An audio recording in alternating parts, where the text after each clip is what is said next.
Everyone, this is Chris from Meander, just with another quick update video. So often we hear people ask, how do I think about scaling my team? I've just raised money, need to start adding additional heads to the team, most likely in sales roles based on, the need to hit certain revenue numbers to unlock further rounds of funding. And so I wanted to put together a very quick model just to help people think through how to organically build a team that scales effectively. And so here, and you can make a copy and edit this to your heart's content.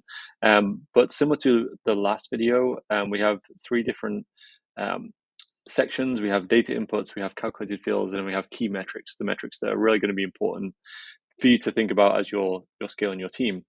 So step one is really to think about the spans and layers of your planned team structure. And so we're using a sales and customer success team as an example here. And these are just some averages taken from some of the resources that you'll see down at the bottom. But we can assume that a CRO should have around 5 direct reports, VP of sales or customer success, probably another 5, and then sales directors, probably a little bit more with kind of 6 direct reports. Reps obviously don't have any in this model. And so we use that to kind of calculate based on how big you think your team's going to be.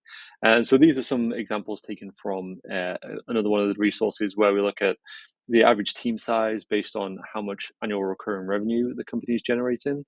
And so you can see it grows from like 2 to 6 to 16, 41, and 60.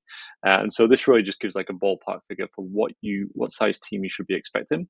But you can edit these numbers and make it more realistic for what you're planning. And what this will do is give you like a rough breakdown of how you would expect that team to be built, including when to hire a CRO, how many VPs you're going to need, and how many sales reps reporting to different directors. And this should just use like pretty basic calculations, so you should be able to figure out exactly what we're doing there. Once you've got that figured out and you're content with what you think the projections look like, you can then just fill in this little table here. So it tells you the current team size and your goal team. So in this case, we're going from a kind of early stage 0 to 1 million, probably like post seed round, to a 1 to 5 million ARR target. So you're going to need a team of 6. So you want to hire 4 sales reps in this situation. One factor you really need to understand is your recruiting capacity. So in this example, again, we've got one dedicated recruiter. We're going to goal them at 1 hire a month because we don't want to scale too quickly. And we're going to expect 40% annual attrition as a working example here. And so once you've entered those, you actually get a projection for how the rest of the year is going to look. So we're starting this in April, which is really when people are starting to really think about hiring again. And so you can see we calculate starting headcount, how many new hires, how much attrition to get, and the purple line here is probably the most important one, which is how many total heads are you going to have in this team by the end of the month. And you can see that we're using fractions here because attrition at small numbers is kind of hard to measure. But what we want to do is be able to at least see like roughly how many heads do we have in total. We know that attrition pretty much happens all at once, and so it's kind of hard to predict seasonality with a very basic model. But I think it should be good for planning purposes, and you can see how you're progressing towards goal based on the current assumptions that you have.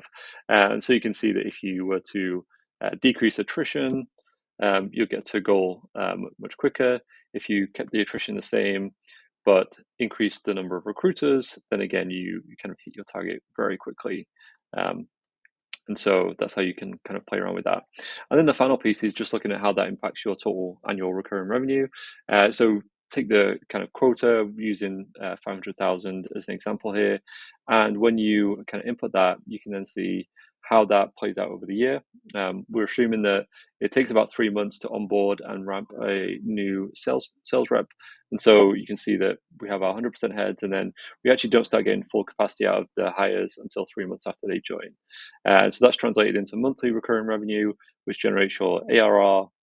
And you can see if your target is to get to 3 million, even though you hit your goals by August, because it takes longer to ramp up, you're actually not going to see that return until much later in the year, probably October or November time. So I hope that's helpful. Let me know what else you need, and I'll be happy to answer any questions. Thank you.